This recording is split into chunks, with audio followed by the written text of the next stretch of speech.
Hey, FlimsyLunchTray here, and welcome to World of Warships for our Friday highlight, which we are going to be featuring the Tier 9 heavy cruiser, being the Commonwealth cruiser, the Encounter. And so I'm going to have two clips to show you. This one will be short. I think it's almost 3 minutes long, and then we'll go into the main course. But what I wanted to talk about first is that Encounter, one of its really terrible weaknesses is its anti-aircraft ability. It is terrible. When you compare her among other Tier 9 cruisers, she has the third worst AA in the game. And there's also something that makes the ship even worse when you're dealing with CVs, which you're going to see here very shortly. We're even struggling to kill the fighters, because your continuous damage that I have set up right now with Encounter is 190, okay? Now I want you to pay attention to what the Richtofen is doing. He's dropping some fighters, he's keeping me lit, he's playing really well in that way. I'm like, hey, I'm just gonna slow down, and I should have already smoked up, I should have clicked it probably 3 or 4 seconds sooner. I could shut my AA off here, but he seems very committed to do this strike, and yeah. We're gonna lose a massive amount of health. Now, before you pass judgment, wait, okay? Because not only is the Encounter's AA garbage, it's most closest to the Tier 8 British light cruiser, the Edinburgh. She's fast. She's a fast cruiser, but her maneuverability and her turning circle radius is garbage. This Richtofen just flew across my nose. He's able already to do a 180 turn and get that strike off, okay? Now, I'm very frustrated. We've only done 5,800 damage in this so far, but he's going to come back with another rocket strike, okay? So he doesn't even have a full squadron. So I see him coming. I'm like, maybe I can get this salve off in the Wisconsin. And then I already have my rudder shift. Look, you see it's max, it's turning out. And I'm like, oh, there's Richtofen. And then I'm like, oh, do I slow down and want to engage him? I was like, no, we're still full turning. He's out traversing me in terms of his speed. As he told me during the battle he was built for speed, because I kind of was amazed at just the garbage of having to try to deal with a CV if went in Tier 9 heavy cruiser. The best way I would define Encounter is that she's if I'm going to compare her to another ship, I'm going to, for example, I'll compare her to Neptune, the Tier 9 British light cruiser, but she's in terms of her maneuverability and handling, she's like the big fat dumb brother of Neptune, okay? Encounter is a clumsy Tier 9 heavy cruiser. She's got the 203mm guns, but her clumsiness and her large turning circle radius, her rudder shift time, her lack of AA capability, she's not meant to handle CV engagements, okay? The other cruisers that are worse than the Encounter in terms of the AA strength is the Kronstadt, and then the new Chikuma 2. Then you can also say Chikuma 2 Golden. But what instead Wargaming has done is, of course, they've really built this ship around her smokescreen, which we're going to be talking about in this battle. This is the crawling smoke generator, which we have built into in the third slot. We have the smoke generator modification 1. And the fact that she is really built for taking on enemy submarines, which we do have an enemy submarine this match, but I don't think we actually end up running into the submarine, if I recall. Maybe we do. I don't remember right now. So she's meant more for, surface fleet engagements and dealing with submarines, between her submarine surveillance and the fact that she doesn't just get 2, she gets actually 3 depth charge airstrikes. That go a range of 10 kilometers. So we'll talk about that as well. So just know, if you think that you're going to be able to handle yourself against a Tier 10, or Lord forbid, a super aircraft carrier, you're just not. In this battle, there is a CV on the enemy team. We don't actually get away from the CVs.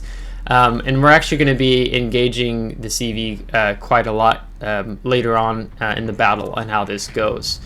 So I chose this particular clip because of, I think I'm going to run into the mono here, because I had several games quite similar to this, and I'll say maybe later why, but this one just felt good to kind of showcase here. So just know the amazing weakness of this ship is if you deal with a decent or a very skilled aircraft carrier player, you're going to get wrecked. Now the Richthofen, because of his rocket strikes, and I'd say probably Nakhimov, and maybe midways like Tiny Tims, that's probably where you're really looking to, you'll suffer the most. And I'm sure, you know, you talk about AP dive bombers, maybe FDR, your Malta, you'll probably get wrecked by with your lack of deck armor, so on and so forth.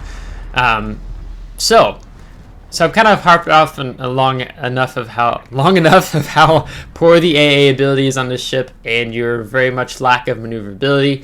What does the ship actually do good, Flimsy? Well, when you build for max concealed, you're a 10.5 kilometer, and I mean you're definitely a support cruiser. You get an arsenal of between the armaments and consumables. I mean, you have high explosive, you have armor piercing, you have torpedoes, you have the ASW airstrike, you have a damage control party, you have a repair party, you have a hydroacoustic search, which you can switch out for defensive AA, but that's just, it's not even worth it in my opinion. Then you get the crawling smoke generator, and then you get submarine surveillance.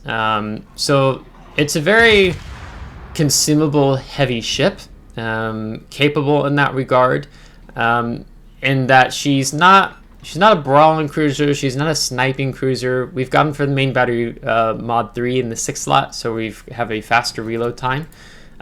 So our reload time with these 9203 guns is 8.62 seconds before we take anything like Adrenaline Rush or like Top Grade Gunner as an example into account. Oh yeah, we do run into the sub. Okay, I couldn't remember.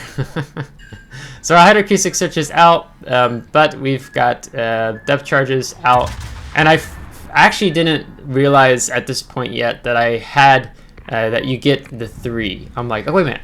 Oh, okay, now I do get 3. Yeah, so let me go ahead and drop another one, because otherwise I could have just dropped them quite quickly. And that would have been very helpful, but I'm trying to keep this island between me and the Florida over there as we pick up the general offensive and killing the sub. So we're going to take these torpedoes, and if the enemy CV had, like, I mean, he said that, yeah, he did 10,000, right? So you can't, it's so painful if you let a rocket strike, I mean, that's just the tier 8 CV. If they get your broadside, right, you're just going to see this being a repetitive thing here on Encounter, that she just doesn't do well in dealing with CV. So when you're trying to avoid submarine torps coming right at you, then the CV coming from your side, it's like, what do you do? Right? So now the battle is going somewhat well. The enemy team has control of 2 of the 3 caps, so now we're going to go ahead and start utilizing that smoke generator consumable. And I'm like, ooh, how's this going to look? Yeah, okay, with this 3,500 damage there. And we're going to shut our AA off. I think he's going for the Yugamo, so now we're going to turn the AA back on. So we're going to be able to flexing that a lot. Now, in terms of the smoke fire penalty, let's see if I can get it to show me here when I'm looking on my screen. Concealment. When you fire in your smoke, when you built for concealment, let's just get that into account here. You have a 7.77 kilometer after firing in smoke. So that is something you don't want to get super close to enemy ships. You know, if there's oh yeah, this is the other thing I want to talk about, which you'll see again here shortly. And we were talking about the maneuverability. This is a fast cruiser, but its maneuverability is very lacking. Unlike her sister ships, if we're talking about Neptune as an example, even though this ship is a bit different, right? You do not have the built-in propulsion.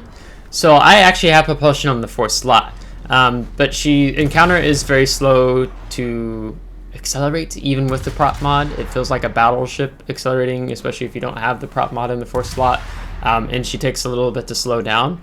So that's another way you can be punished if you're not paying attention. But let me go back. So we're talking about the smoke fire penalty of being 7.7 kilometers when you fire your guns in the smoke screen. But the other thing that this ship does amazingly and exceedingly well is her fire chance. When you build into ticking up your chances of starting fires on enemy targets. So if you take the two combat signals, Victor Lima and India X-Way, your chances of starting a fire is 20% from a single shell. Then you could talk about taking Demolition Expert, and you can bump it up to 21%. So you will be starting a lot of fires with the encounter with these high explosive shells. That's really where you can start farming the battleships. I mean, yeah, you don't get a spotter plane, so Florida's kind of left range, right? But these also being 2 and 3 millimeter guns, with these 34 millimeters, their penetration as they pin 34 millimeter. The AP is also really good. They do a maximum damage of 4,350. So as we pick on our lighter brother, the Neptune, when he goes broadside, we're actually able to get some pretty punishing salvos off on him. Now, I'm not too eager to push overextend myself. I was hoping the Lion would actually come down here and push with me. So I'm just going to be rocking forward and back. But Florida, I think Florida has 356 millimeter guns. Maybe I'm wrong there. So he's going to be a bit of a pain as the enemy destroyer keeps spotting us. So we're just kind of taking our time. One of the things I would say when you're playing this ship is you find yourself playing around your crawling smoke generator. You can't, your armor scheme doesn't allow you, your maneuverability doesn't allow you, your AA strength doesn't allow you really to be an aggressive cruiser. And I say AA when you have a CV in the match, because as soon as you kind of stick your nose out, you will be punished. Now here's a good example. I already did full acceleration, then it's like, the ship's like, okay, now I'll think about it, right? So we're just rocking that back and forth a little bit because we don't want to extend ourselves out too far, but I've been hoping the submarine would go out and actually spot the destroyer for us. But yes, you definitely often play around your smoke screen generator a lot as it's about to come off of cooldown, and so we're going to utilize that. And then you try to position yourself where you can get all of your guns on target if possible, as the Neptune's going to go on behind the island. But let me talk a little bit about, yes, your AA is neutered. I'm just gonna keep harping on that. But let's talk about her strength in terms of her dealing with the underwater world of submarines. So your ASW airstrike, you have 2,000 HP per plane, number of charges 3. They do a maximum range of 10 kilometers. It's actually pretty good for a 2.9 cruiser. And then they take the timings. It's 5 seconds to target and then 2 seconds for the depth charges to drop. They reload time of depends on how you build into it. It should just be a standard 30 seconds. You can shorten that down. Per attack, you get 1-2 bombs per plane. The depth charges themselves do a damage of 3,400. And I'm not going to go into like all the other little things here with the depth charges, but the explosion radius is 300 meters, and then they detonate 1325 meters beneath. In addition to that, with the submarine surveillance, it detects submarines at their maximum and periscope depths. You get 3 of these charges, cooldown time of 120 seconds, action time of 20 seconds, detection of ships 8 kilometers away. So really good and helpful to have there as we take out the enemy Neptunian, picking up the Brothers in Arms achievement. But the submarine surveillance is very effective, as of course we're going to be seeing more and more submarines come into the game of World of Warships. It's very frustrating, and you can see actually with my mini map that more thicker blue dotted line shows the range of my submarine surveillance, and you can also see the gunfire bloom is almost the same. So if you're kind of trying to figure out is an enemy ship within my smoke fire penalty range, then you can just like, oh, 8 kilometer, then it's 7.77 kilometers. So basically just try to keep enemy ships out of 8 kilometers when you're using your crawling smoke generator. But we're up to 8 fires, over 113,000 damage now, as we're going to continue to creep forward here. We've lost our submarine in the meantime. I think he was kind of making himself very much apparent with the pinging and so on and so forth. But now we're going to go see about flipping Bravo. So it's a 3v4. Enemy team has the lead. The 2 caps are really ticking in their favor. So now we're going, now that, you know, Florida's basically, he's just at the extent of our range. Even if we fire, he'll probably stay outside of our main battery range, as the line does get the kill and knocking him out. But we're going to go ahead and step on Bravo cap and get that flipped, letting my team know I'm communicating in chat. Other things to mention here, the hydroacoustic search picks up enemy ships 5 kilometers away. If you get 3 of those charges, unless you take Superintendent, then you get 4. Detection torpedoes 3.5 kilometers, and then depending on what combat signals and stuff you take in, your cooldown time is 120 seconds, action time 120 seconds. That's if, excuse me. Your standard action time of the hydroacoustic search is 100 seconds. If you were to take the hydroacoustic search mod 1 in the second slot, then you're going to bump it up to 120 seconds, and then you could bump it up over 130. 132 if you take the Sierra Bravo combat signal, which adds plus 10% on your hydroacoustic search consumable action time. Your heals, you can see we're definitely making use of them. I've gotten multiple dreadnoughts out of encounter, just because you do go through your heals. This ship isn't amazing in terms of her armor scheme, as we almost get wrecked there by the Buffalo, who was apparently, I thought he had sailed more further back, so we almost got completely wrecked there with the 203s of the Buffalo, but thankfully we did not.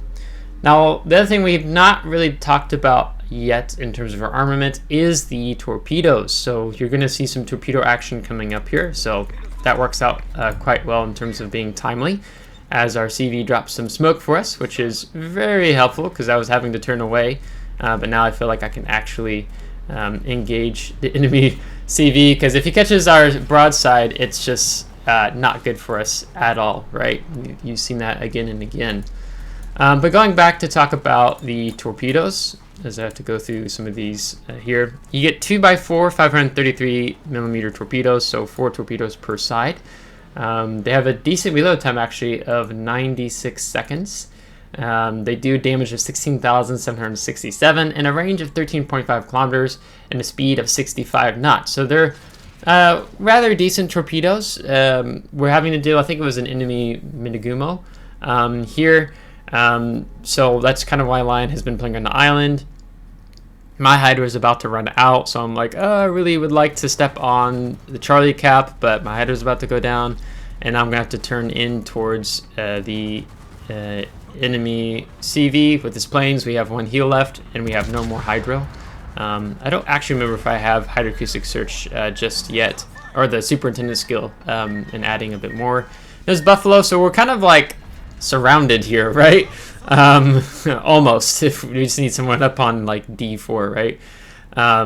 So we're gonna have to be dealing more with the CV, and we end up torpedoing the Minigumo because he sat in the smoke screens. So smoke screens are dangerous if you're dealing with ships that have torpedoes around, right? So just be mindful of that, destroyer players. I think the CV player went to drop the Lion, I think. But in the meantime, our Yorktown has made a miscalculation. He's pushed up too close. I mean, he's pushed up to help, but he was kind of unaware that the Buffalo was actually moving around. So I don't know if he actually will have any smokescreen left over for himself. But he's not in a good, he's already down to 5,000 hit points. So it's not good for him. In this meantime, we've picked up the enemy CV. So now we're going to be pushing in on him. So unfortunately, we've lost our CV. We do have broadside of the enemy CV now as we pick up the high caliber, so we are going to be utilizing the armor piercing. And because these torpedoes are 13.5 kilometers long, we're going to go ahead and throw those out just cuz. Now we go ahead and we've used our heal, because now I think we can get the full heal off here. And as the enemy CV turns out, we pick up Confederate, but we're going to have to switch to high explosive here in just a minute. Now, one of the challenges here, I think the CV, the enemy CV is kind of somewhat decent. I think he could have picked on us a little bit more. He seemed to be very much more focused on the battleship than me, but I don't think he recognized, he probably thinks a cruiser. He's probably got good AA, but, we have the third worst AA in the game. So tier 8 CVs, you can definitely pick on in an encounter. Just, of course, avoid the flak.